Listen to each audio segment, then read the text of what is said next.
Okay, here's a good one. One of these is the odd one out, and I suspect you probably won't know which one it is at a glance. Now, as usual, guys, we've got to put them into the same language.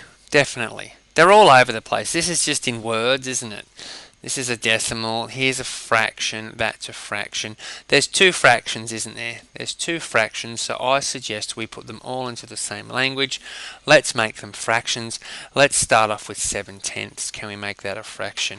And straight away, guys, I hope you understand that 7/10 is just like saying 7/10. So that's sort of been fractionalized for us already. So let's rub out, well, maybe I can just leave that there. I hope that you can understand that that's that. Okay, so now we've just got to turn this one here, 0.7, into a fraction. And actually, if you don't mind, I might just rub that out because I know I'm going to run out of room and I want it to be there. Okay, so 7/10. There you go, 7/10. Let's have a look at 0.7. Let's make that a fraction. I hope you remember that. Well, maybe you can try it together. What 0.7? What is the 7 equal? What is the 0 equal? You've got to put it in the place value chart. Maybe that'll remind you. There's the decimal point. There's the decimal point, of course, right? What's there? What's there? Units are there, aren't they? Units. Tenths are there. Okay. So please put the 0.7 in the place value chart. You can do that in your book if you like. You pause me and find out. Okay, so it's 0.7, which is saying to us, look, 0 units, and again, 7/10, which looks like this, 7/10, 7/10. So let's rub out that decimal. We don't need the decimal. We're converting them all into fractions. We're going to have fun with fractions. Oh, look, 7/10 and 7/10. Okay, so we know that they're safe, don't we? They're obviously good buddies. Okay.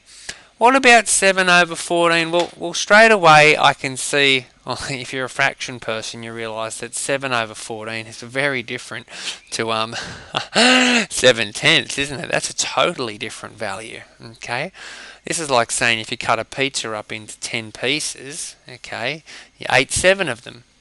This is like saying if you cut a pizza up into 14 pieces, you ate 7 of them. It's a totally different value, okay? Because the 14 pieces will, of course, be smaller, won't they? There'll be less pizza to go around. Can we reduce this? Can we simplify 7/14 in any way, shape, or form? Is there a number that divides into 7 that also divides into 14? Can you think of one? Because I can't. I think that's about as simple as it goes. So I think we're stuck with that, guys. I think 7/14 we're stuck, and this one looks like a bit of a suspicious one to me. Okay, I'll just put a question mark there. Let's have a look at 21/30. That looks really weird too. We're going to have to simplify it to see if we can make it a little bit easier to understand, okay, because it's some pretty big numbers there. Now, can we simplify it? Right, 21/30. Is there a big number that goes into each of those? Is there a big number that goes into each of those? You know what? I bet there isn't. I bet I've done it wrong. Oh, there is. There is a number that goes into each of those. It's not a big number, but it's a really important number. There is one number that divides into both of those. I gave it away. I shouldn't have. Okay, 21 divided by 3 equals 7. 30 divided by 3 equals 10. So look!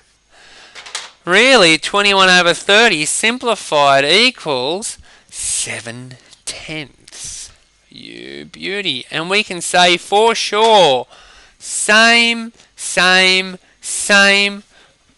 odd one out. Go away, 7/14, which actually equals a half, by the way, if you wanted to simplify that more. Yes, you could have. You could have divided 7 by 7, couldn't you? And 14 by 7 to get a half. But it's still the odd one out.